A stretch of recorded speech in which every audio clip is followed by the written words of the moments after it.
안녕하세요. 저는 이제 막 40 중반을 넘긴 홀몸의 아줌마인데요. 다 늙은 나이에 사연 읽는 것에 빠져서 구경하다가 제 사연과 비슷한 사정을 가진 분들이 많아 보여서 저도 저만의 사연 하나를 올려보고자 시도해보게 되었어요. 제가 읽은 사연 중에서 시누이 때문에 고통받는 올케 이야기도 있었는데 저는 반대로 올케 때문에 고충을 겪은 시누이 입장이거든요.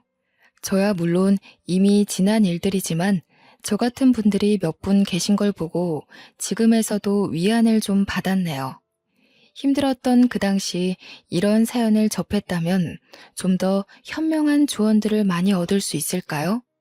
그럼 한때 저희 식구였던 기가 막힌 올케 이야기 써내려가 보도록 하겠습니다. 저는 아주 어릴 적부터 가난에 적응된 가정에서 자란 장녀였는데요. 태어나고 보니 부모님이 속도 위반으로 어쩔 수 없이 결혼하는 바람에 저를 낳았다는 걸 알게 되었고, 부모님은 서로 전혀 준비되지 않은 상태에서 저를 키웠다고 들었어요. 물론 직접 부모님께 들은 얘기는 아니었고요. 부모님이 매일같이 싸우셨는데 그 목청들이 워낙 커서 다른 방에 있던 제게 들릴 수밖에 없는 대화들이었기 때문이었죠. 부모님 싸움을 지켜보는 건 시간이 흘러도 적응되는 일이 아니더군요. 저는 워낙 가난하게 자라서 유치원은 당연히 갈 수가 없는 사정이었어요.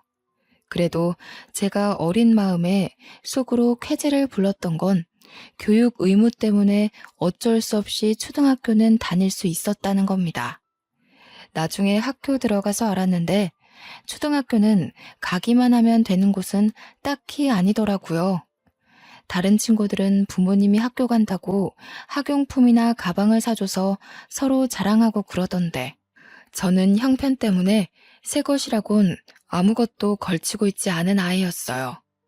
엄마가 대충 이웃집 사람들과 친분을 만들어 얻어온 물건이나 옷을 입고 다녔죠.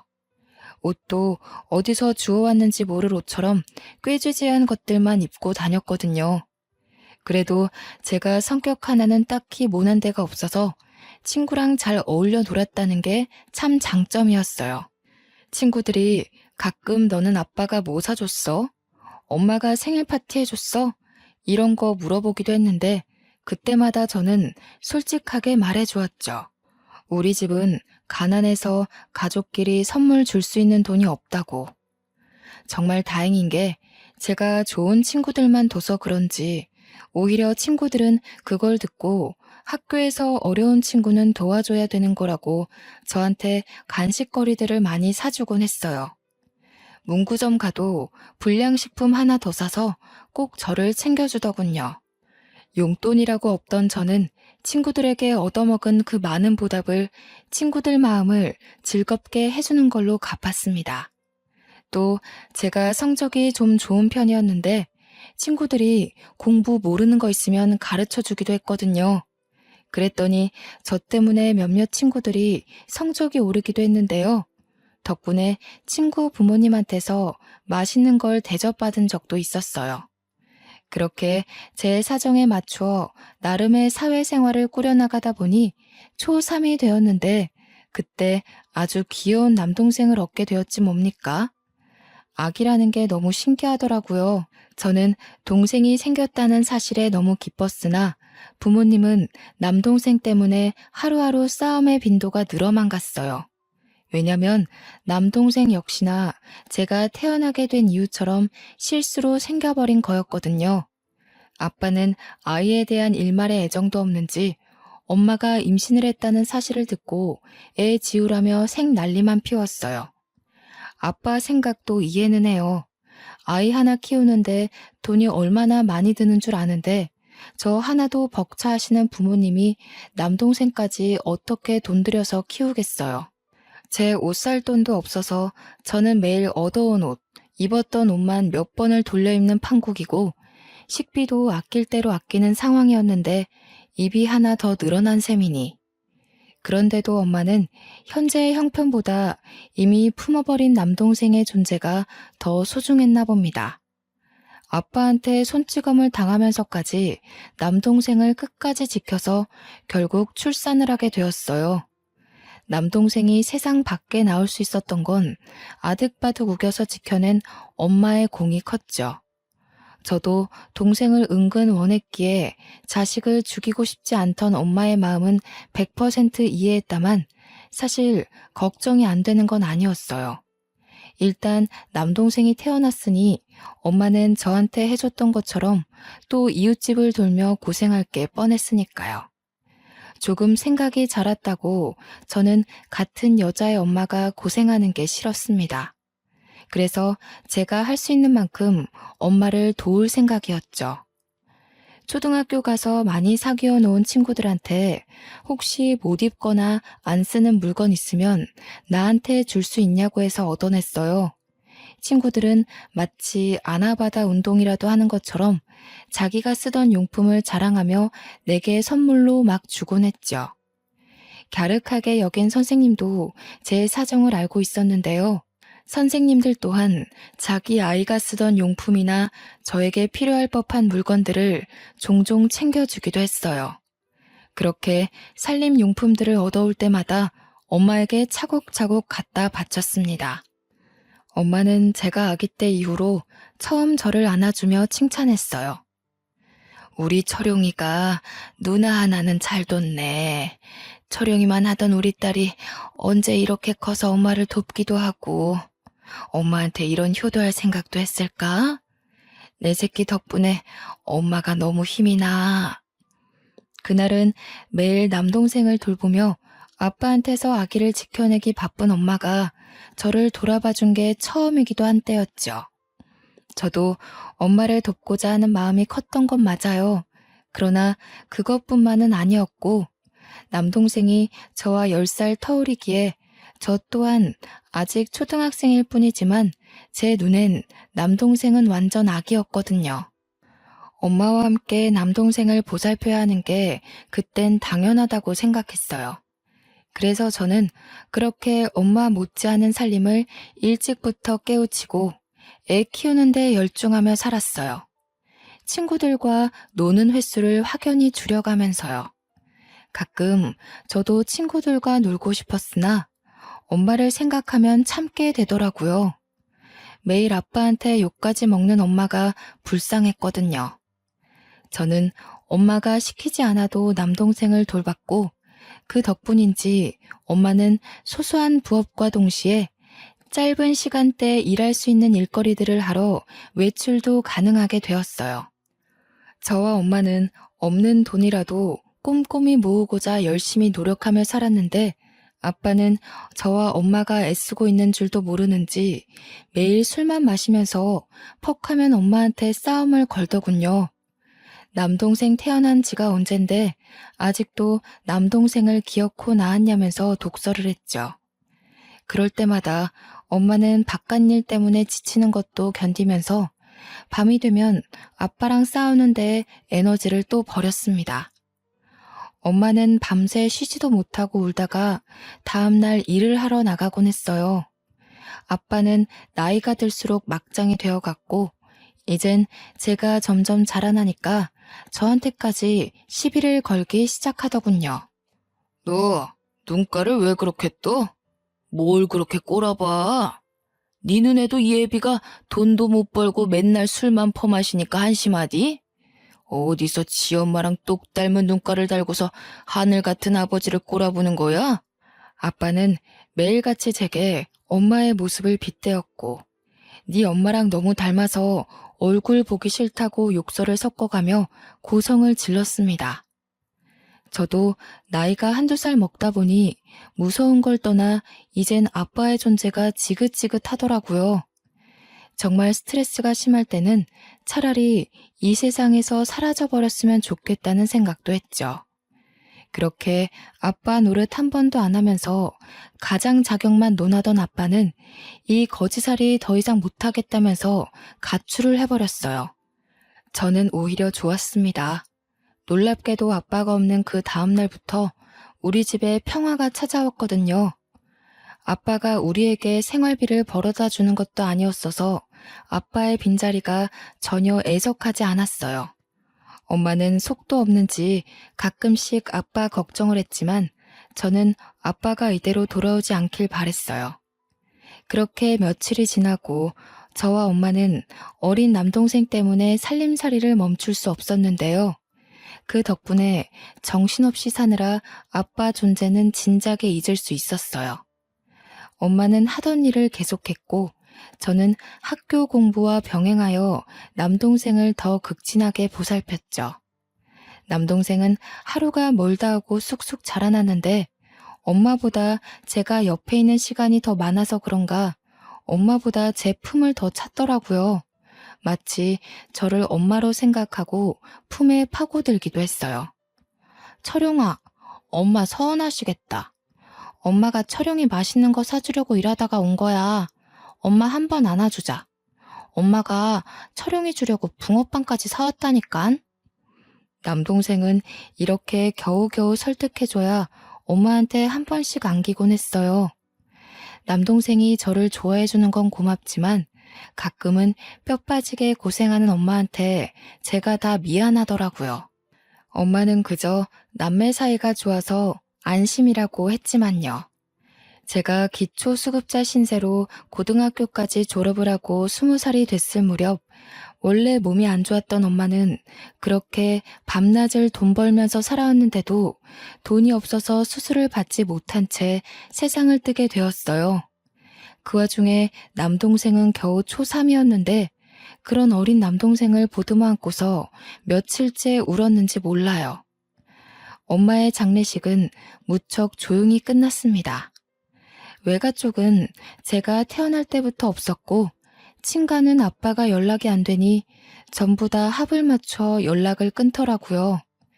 그렇게 남동생과 저 그리고 엄마를 가여워하신 이웃분들의 도움으로 장례를 마쳤습니다. 모든 걸 정리하고 집으로 돌아간 날 그 집안에 아빠가 있었는데요.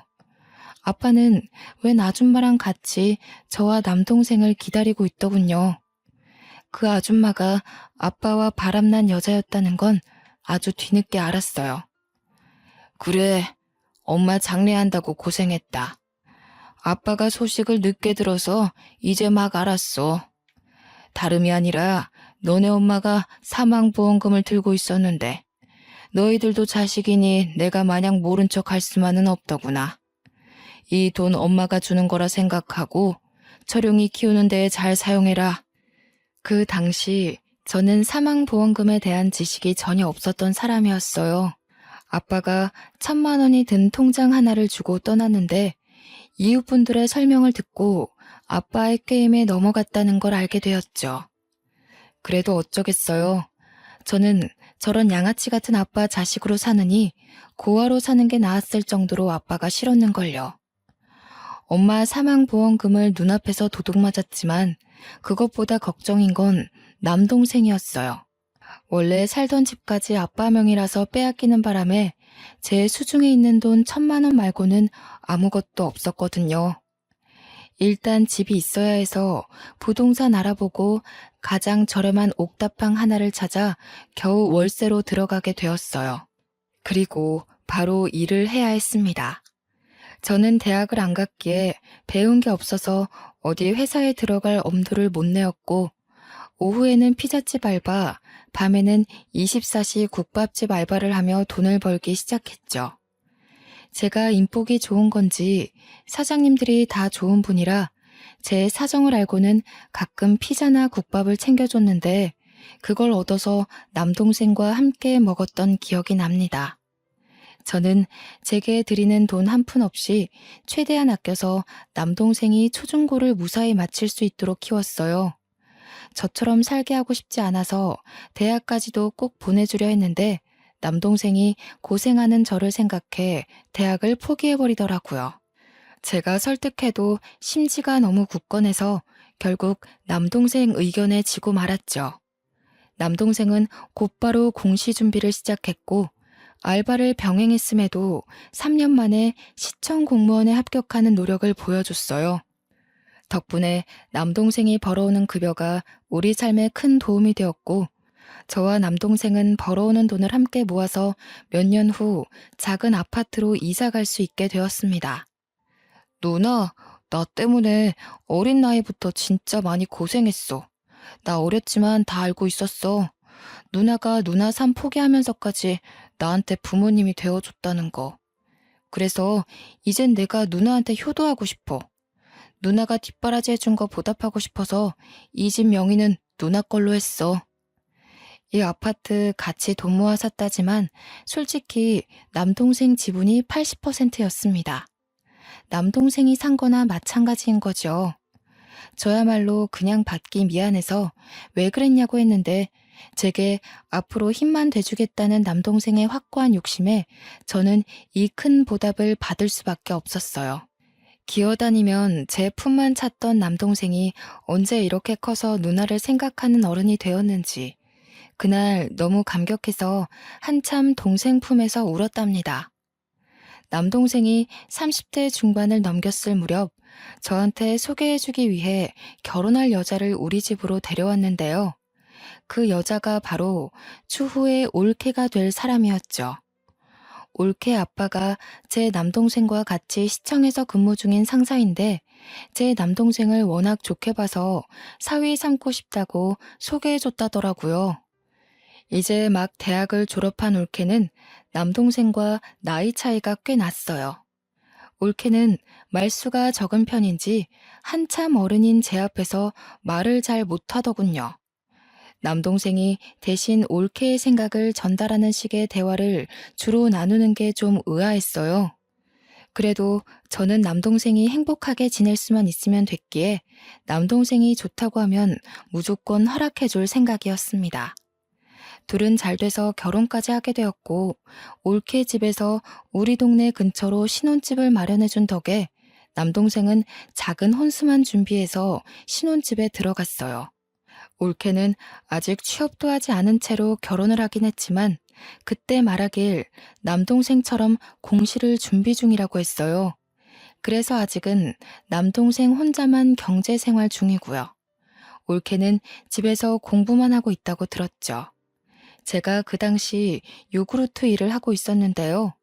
한참 요구르트 장사가 안 되고 있던지라 남동생이 정기 신청해주고 있거든요. 그래서 저는 일주일에 한 번씩 남동생 집에 요구르트 배달을 다녔어요.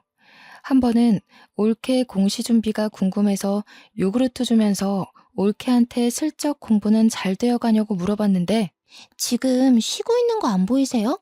안 그래도 개인적인 일 때문에 스트레스 받아 죽겠는데. 형님은 사람 표정도 못 읽어요? 요즘 애들한테는 그런 꼰대 질문하면 욕먹어요. 무슨 말을 그렇게 해, 올케.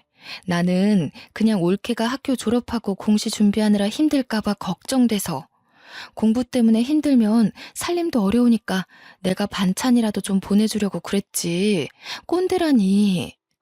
됐으니까 요구르트 올려두고 그냥 가세요. 지금 형님 말 상대해줄 기운 없거든요? 참, 그리고 요구르트 말인데요. 먹는 사람 없어서 냉장고에 한가득 쌓여있는데 유통기한만 자꾸 지나고 있는 상태라 이제 그만 신청 끊었으면 해요. 남편이 너무 착해서 형님한테 차마 그런 말 못하는 것 같길래 제가 대신 말씀드리는 거예요. 올케는 결혼하고 나서부터 엄청 예민하게 변해갔어요. 낯가려서 말도 잘 못하는 줄 알았던 사람으로 봤는데 예의 없게 비속꽂는 말을 얼마나 잘하는지. 결혼 전에 제가 봤던 아이가 맞나 싶더라고요. 그렇다고 별 수 있나요? 아무래도 공부 때문에 스트레스가 많은가 보구나 하고 대충 사과한 뒤 집을 나왔죠. 결혼 전후가 너무 천지 차이라 저는 아직 올케의 변한 모습이 익숙하지 않았거든요. 올케가 못된 것이 아니라 공시 준비 때문에 스트레스가 극심한 거다라고 생각하는 게 더 편했습니다. 한날은 제가 요구르트 배달하다가 아파트 주차장에서 교통사고를 당했는데 큰 사고는 아니었고 종아리뼈에 금이 가서 다리 한쪽을 깁스하게 된 정도였어요. 목발 신세가 되었어도 일상에는 그리 문제되진 않았지만 단지 경제 활동을 중단해야 해서 생활비가 걱정이었죠. 그런데 미안하고 고맙게도 남동생이 당연하게 생활비를 보태주겠다고 하는 겁니다. 남동생이 제가 일 다시 시작할 수 있을 때까지만 도와주겠다고 해서 계속 거절할 수도 없고 염치 없지만 알겠다고 했어요. 저도 도움이 필요한 상황이었기에 남동생 제안을 완강하게 거절하지 못하겠더라고요.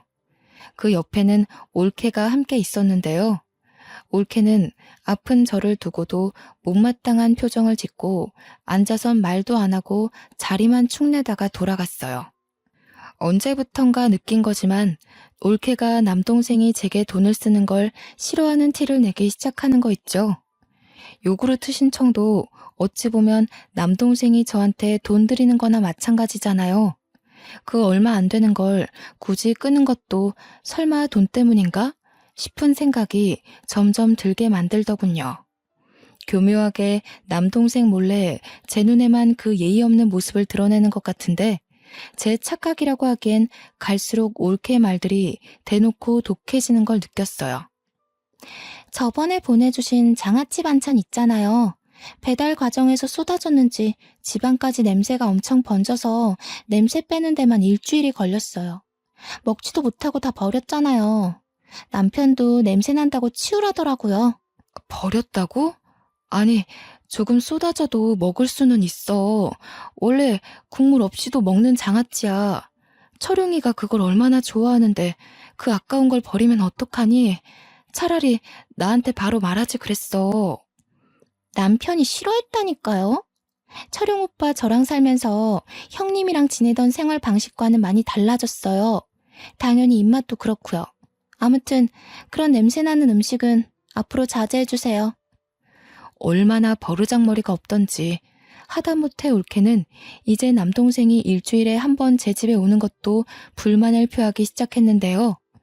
남동생이 평일에는 근무가 바쁘다 보니 유일하게 주말에 쉬는데 자꾸 제 집에 와야 하니까 임신 준비도 잘 안 되는 판이라며 남동생이 잠깐 자리를 비웠을 때 저한테 칭얼거리더군요. 어이가 없었죠. 물론 남동생이 제 다친 몸 때문에 바쁜 중에도 자주 저를 살피러 오는 게 미안하긴 했다만 이걸 남동생도 아니고 올케한테 지적받을 일은 아니라고 보거든요. 올케한테 오기 싫으면 올케는 안 와도 괜찮다고 공시 공부하는데 방해돼서 그러는 것 같은데 공부 때문이니 이해해주겠다고 했더니 글쎄 주말에 남편 없이 혼자 밥 먹는 거 싫다면서 남편이랑 오붓한 시간 보낼 날이 없다고 제 탓만 하대요. 결국 저는 내 몸 내가 알아서 챙길 수 있으니 남동생에게 그만 와도 괜찮다고 했어요.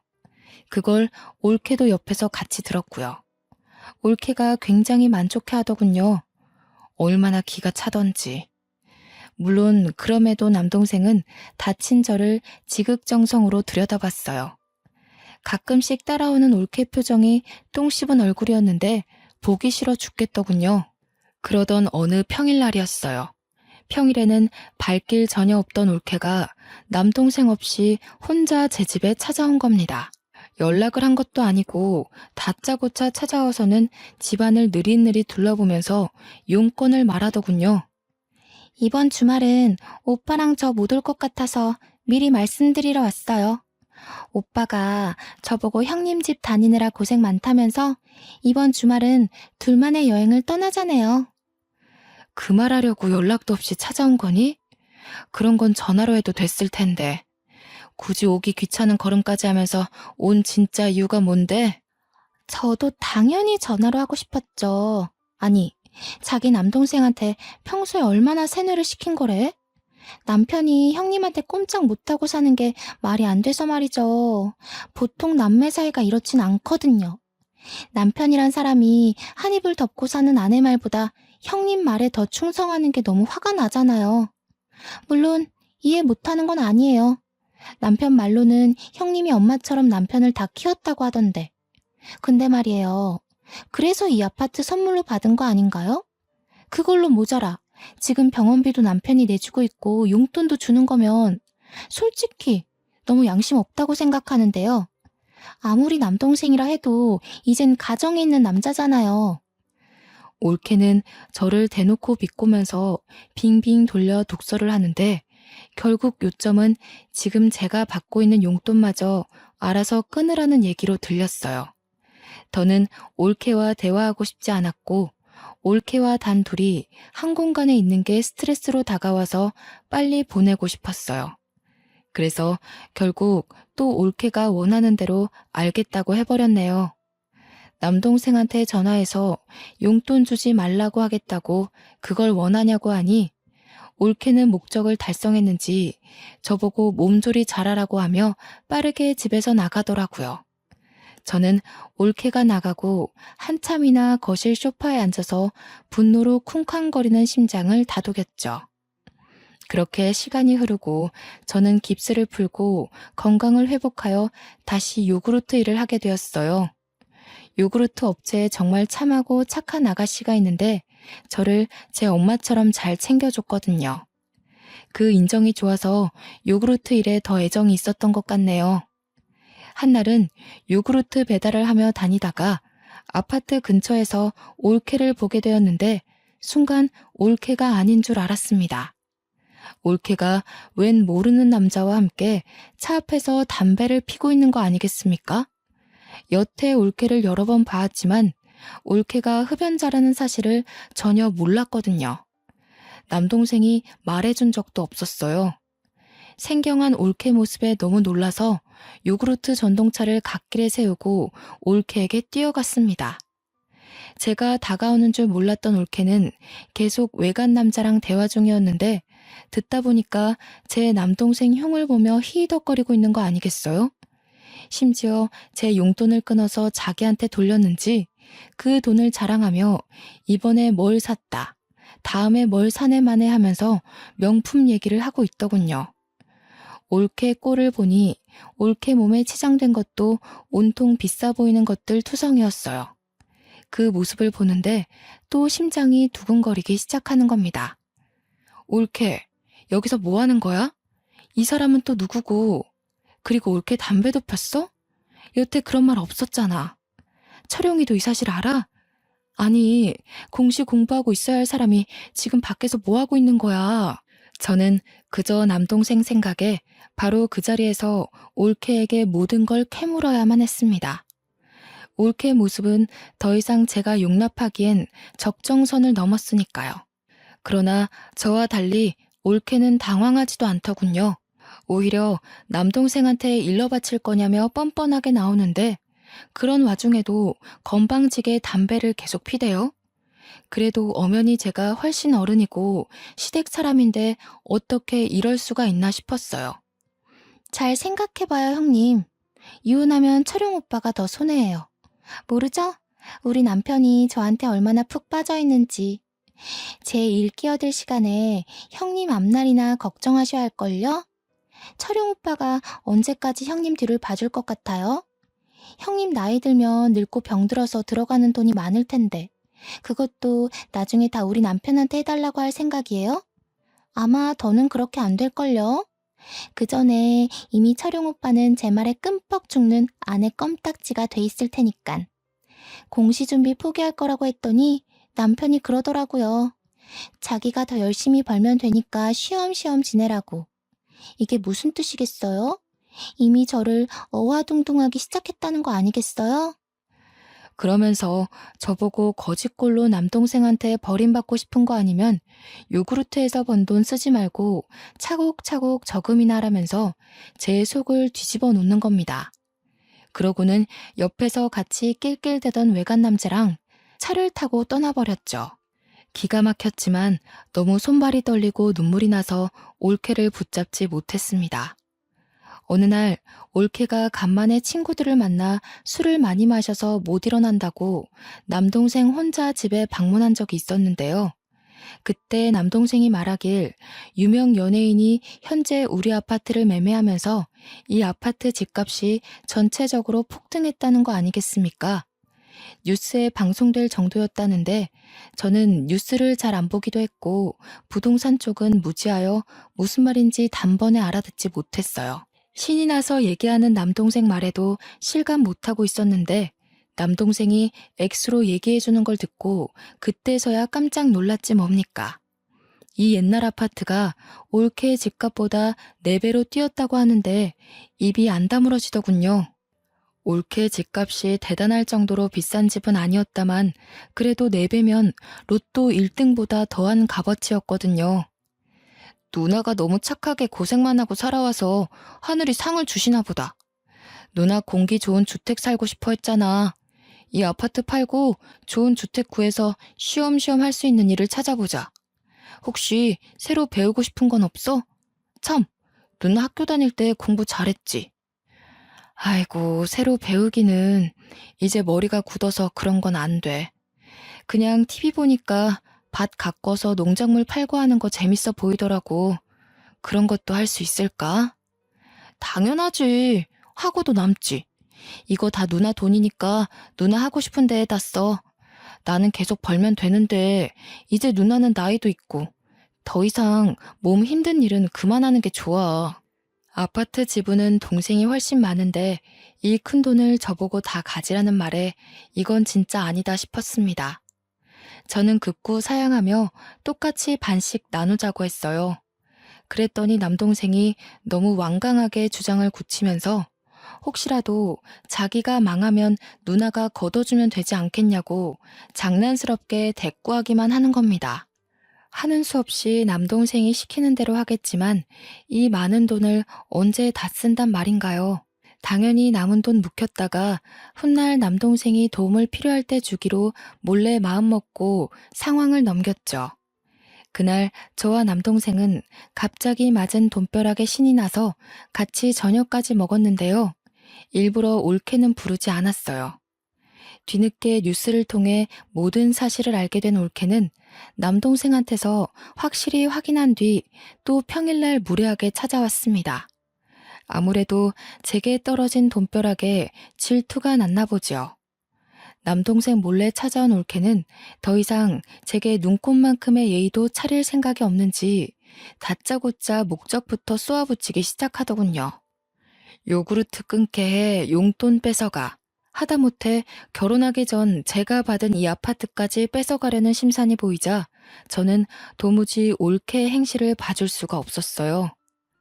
올케가 무슨 자격으로 이 아파트를 내놓으라 말아야.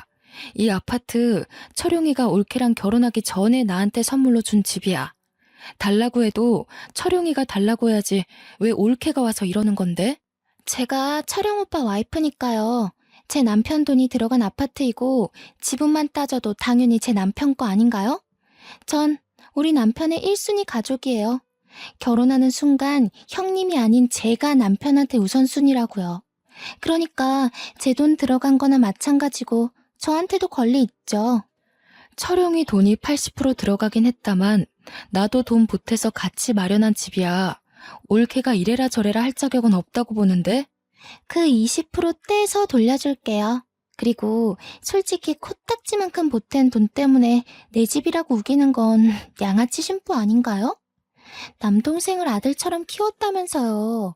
지금 아들 돈 욕심내는 걸로밖에 안 보이는데요. 뭐라고? 올케. 내가 여태 참았는데 말하는 꼬락서니가 왜 이렇게 못됐어? 철용이는 네가 이런 아이인 거 아니? 모르니까 저한테 간도 빼줄 것처럼 헌신하고 살겠죠. 철용 오빠는 제가 그저 귀엽고 예뻐 죽겠나 봐요. 해달라는 거 다 해주고 어리광 부려도 다 받아주고. 철용 오빠 솔직히 착한 거 말고는 매력 없어서 여자한테 인기 없을 타입인데 제가 결혼해준 거예요. 지내다 보니까 머슴처럼 헌신하는 모습이 재밌긴 하더라고요. 뭐야? 너 지금 뭐라고 했니? 그게 남편한테 할 소리야? 어디서 못 배운 게 굴러들어와선 내 동생 앞길을 막으려 해. 집에서 그렇게 가르치디? 결혼한 여자가 지 처신 똑바로 할 줄도 모르고 담배나 피고 바람 피면서 그렇게 남편 얼굴 똥칠하게 만들라고 배웠어? 올케야말로 지금 내 동생 돈 욕심 내는 거 아니야? 돈도 안 버는 게 집에서 거머리처럼 늘어져가지고 그저 내 동생이 돈 주면 엉뚱한 짓만 하고 어디서 이런 여우 같은 기집애가 내 동생 인생에 끼어들어선. 저는요, 저를 모욕하는 건 참아 넘겨도 제 남동생을 욕되게 하는 건 절대 참을 수가 없어요. 저와 엄마가 얼마나 애지중지하며 키운 귀한 아들내미인데요. 한참 어린 것이 배운 것도 없고 어른 공경도 못할 거면 적어도 지 남편 등쳐먹는 짓은 하지 말아야 되잖아요. 저는 들끓는 분노를 더는 못 참고 올케한테 퍼부어 버렸습니다. 우리는 처음으로 대판 다투게 된 거죠. 제가 말로 조금 덤볐더니 글쎄 이 어린 것이 더 건방지게 나오는 거 아닙니까? 올케가 인정사정 없이 제 뺨을 치는데 올케의 덩치가 저보다 커서 저는 그 힘에 밀려 넘어지고 말았어요. 웃기네. 꼴의 어른이라고 대우해주려 했더니 다 늙은 아줌마가 주제도 모르고. 내 남편 앞길 막고 있는 사람이 누군데? 남동생 돈 빨아먹는 기생충이 어따 대고 여우라는 거야 지금? 그때 뭐 하는 짓이냐고 소리치며 들어온 사람이 있었는데 다름 아닌 남동생이었습니다. 주택 알아본다고 며칠 저와 연락을 자주 했는데 마침 부동산에서 오늘 시간 된다는 말에 반차를 쓰고 기쁜 마음으로 저를 찾아온 거였더라고요. 그런데 신발장에서 올케 신발을 받고 집안에서 큰 소리가 나길래 들어왔더니 방에서 나는 소리라는 걸 알고 내내 듣고 있었다고 하는 겁니다. 올케와 제가 나눈 대화들을 처음부터 들은 것 같더군요. 남동생이 나타나자 올케는 눈에 띄게 당황하며 어쩔 줄 몰라 서 있었어요. 놀란 건 저도 마찬가지였고 순간 이 꼴을 보인 걸 깜빡 잊을 정도로 남동생을 멍하니 보기만 했죠. 올케를 제게서 떨어뜨린 남동생이 주저앉아 있는 저를 부축해주는데 그 사이 올케가 급하게 남동생의 팔을 붙잡으며 절절 매기 시작하는 겁니다. 오빠, 오해야. 형님이 먼저 나보고 오빠 인생 망치는 여우라고 욕하잖아. 나 부모님한테도 욕 한 번 안 듣고 살아온 사람인 거 알지? 순간 놀라서 나도 모르게. 남동생은 올케의 접촉이 기분 나빴는지 팔을 휘둘러 올케를 밀쳐내더군요. 올케는 남자 힘에 못 이겨 방금 전에 저처럼 바닥을 나뒹굴었습니다. 오해? 동네 떠나가도록 우리 누나 욕하면서 소리쳐놓고 오해? 내가 너 양아치 짓 하는 거 진짜 몰랐을 것 같아? 우리 누나한테 실망스러운 모습 보이기 싫어서 어쩔 수 없이 이 결혼 유지하고 있었던 거야. 네가 진작에 형편없는 여자라는 거 알았는데도 누나 생각해서 참고 살았다고. 알고 있었다니? 언제부터? 오빠 어제까지만 해도 나한테 잘해주고 나밖에 없는 것처럼 했잖아. 설마 형님이 꼰질렀어요? 제 남편한테 꼰질러서 저랑 제 남편 사이 망치려고 했던 거예요? 항상 이런 식이었구나. 나 몰래 누나 찾아와서 괴롭히고 뜯어가고 네가 어려서 철없는 행동하는 건 감안하고 살 수 있었는데 우리 누나한테 손찌검 하는 건 절대 못 넘어가. 말했지. 누나 상처 주기 싫어서 이 결혼 참고 살았다고. 네가 누나한테 손댄 이상 더는 너 떠안고 갈 멍청한 짓 안 해. 그만 이혼하자. 저와 올케는 남동생이 아무것도 모르고 있다고 생각했는데 그저 참고 있었다는 것에 또 한 번 놀랐어요. 그러고 나서 남동생은 올케 아빠한테 전화해 당장 이혼 사실을 알리겠다며 휴대폰을 들었습니다. 그랬더니 올케가 깜짝 놀라며 바닥에 넙죽 엎드리더라고요. 잠깐만, 아빠라니? 아빠한텐 안 돼. 그럼 나 진짜 죽어. 오빠, 내가 잘못했어. 그러지 마. 이혼하면 나 집에서 쫓겨날지도 몰라.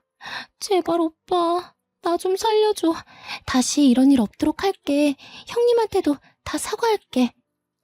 올케가 남동생을 붙잡고 사정하며 빌기 시작하는데 너무 비굴해서 보고만 있는데도 제가 다 수치스럽더군요. 듣자 하니 사돈 어른은 엄청 바람직한 사람인데 결혼하기 전에 한번 올케의 양아치 짓 해결해서 넘어가 준 적이 있었다고 하네요. 대신 한 번 더 망나니 짓 하면 호적에서 판다고 했다는데 그 말이 허풍은 아닌가 봅니다. 울고불고 하는 올케가 체면까지 구기면서 바닥을 기는 것 보면요. 남동생은 올케 집안 사정을 이미 잘 알고 있더라고요. 그래서 일부러 사돈 어른을 언급하며 협박했던 거라대요. 그럼 이혼 서류 도장 찍겠다고 약속해. 잠자코 이혼 진행하면 나도 장인어른께 성격 차이 때문에 이혼한다고 둘러댈 테니까. 이혼은 진짜 안 돼. 솔직히 형님한테 손찌검한 건 잘못했지만 나 틀린 말 한 건 아니야. 이 집 오빠 지분이 훨씬 많다고 했잖아. 나도 오빠 아내로서 이 집에 논할 자격 있는 거 아니야? 그래서 형님이랑 대화하려고 찾아온 거였다고. 형님이 먼저 감정적으로만 안 나왔어도 손 나가는 일은... 오빠, 다시 생각해봐. 우리 좋았잖아. 오빠 나 많이 좋아했잖아. 옆에서 듣는데 올케가 진짜 못 배워먹은 게 맞나 봐요. 이혼 얘기가 오가는 상황에 아직도 아파트 가지고 물고 늘어지고 싶을까요? 저 머리로 대학은 어찌 나왔는지 모르겠네요. 빡친 남동생은 결국 바로 올케 아빠한테 전화해버렸어요.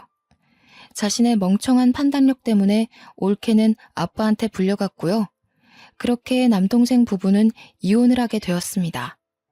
올케가 이혼을 인정하지 않아서 일이 복잡해질 거라 생각했는데 다행히 올케 아빠가 우리 남매를 찾아와 사과하더라고요.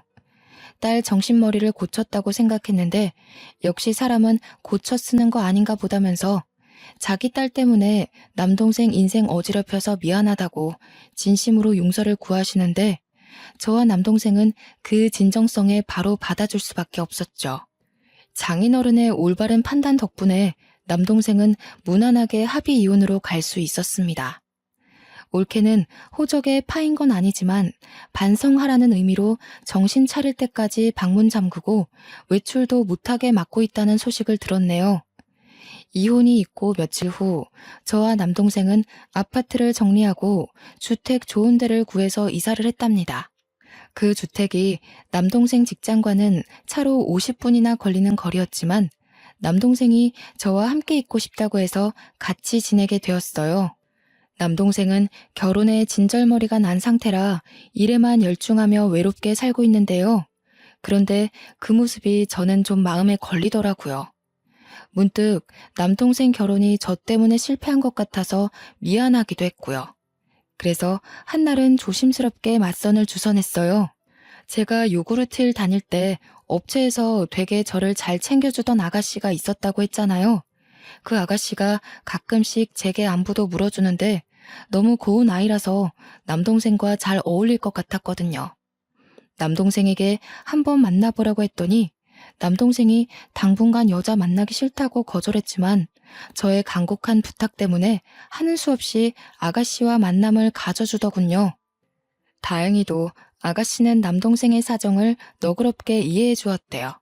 그 이후 둘은 생각 외로 진전이 좋은 것 같더라고요. 얼마 뒤 진지한 만남을 시작했다면서 남동생이 말해주는데 제 안목만 믿어야겠다면서 그 아가씨가 너무 마음에 든다고 하는 겁니다. 남동생이 다시 웃음을 찾은 것 같아서 제가 얼마나 안심이 됐는지 몰라요. 이런저런 우여곡절 끝에 저는 겨우 마음의 휴식이 찾아왔고 남동생이 주위 괜찮은 땅을 알아봐줘서 지금은 그토록 해보고 싶던 텃밭을 가꾸고 있어요. 키우고 싶은 씨앗을 사서 아이들이 자라기만을 정성껏 보살펴주는 중인데 꽤 적성에 맞더라고요. 아직 실력이 없어서 팔지는 못하지만 공부 좀 해가지고 건강하게 키워서 나중엔 판매도 해볼까 고려 중이랍니다. 저는 개인적으로 이 행복한 전원 생활을 누리기까지 너무 험난한 길을 걸어왔다고 생각했는데요. 좀 더 나이 들고 여유만 가득한 시기에 다시 과거를 돌아보니 가난한 가정에서 태어난 것 치곤 제가 꽤 성공한 삶을 살고 있더라고요. 남동생 말대로 고생한 저를 위해 하늘에서 보상을 준 게 맞는 걸까요? 가끔은 제가 이렇게 두 다리 뻗고 속 편하게 지내도 되나 싶기도 해요. 그럴 때마다 남동생이랑 예비 옳게 될 아이가 저에게 충분히 그럴 자격이 있다고 다독여 주거든요. 여기서 더 걱정하는 것도 미련한 짓이겠죠? 이제 아무 생각 않고 남은 생 제대로 즐겨보렵니다. 지금까지 제 사연이 공감되는 분들 좀 계셨을지 모르겠네요. 살면서 이런 불운한 일 좀 안 겪고 쉬이 흘러가면 좋을 텐데 그럴 수 있는 것도 운명이고 다 운인가 봅니다. 그래도 시기가 언제든 행운 없이 마치는 인생은 없는 듯해요. 사연들만 보아도 대부분 무사히 해결되고 저처럼 잘 지내고 있는 분들 많던걸요. 그러니까 우리 모두 내일이라도 당장 마주할지 모를 행운을 꼭 포기하지 말고 나쁜 유혹에 흔들리지 말고 그렇게 으쌰으쌰 힘내면서 살아가도록 합시다. 친구들한테 속풀이하는 것 같아서 사연 쓰는 내내 즐거웠네요. 읽어주셔서 고맙습니다.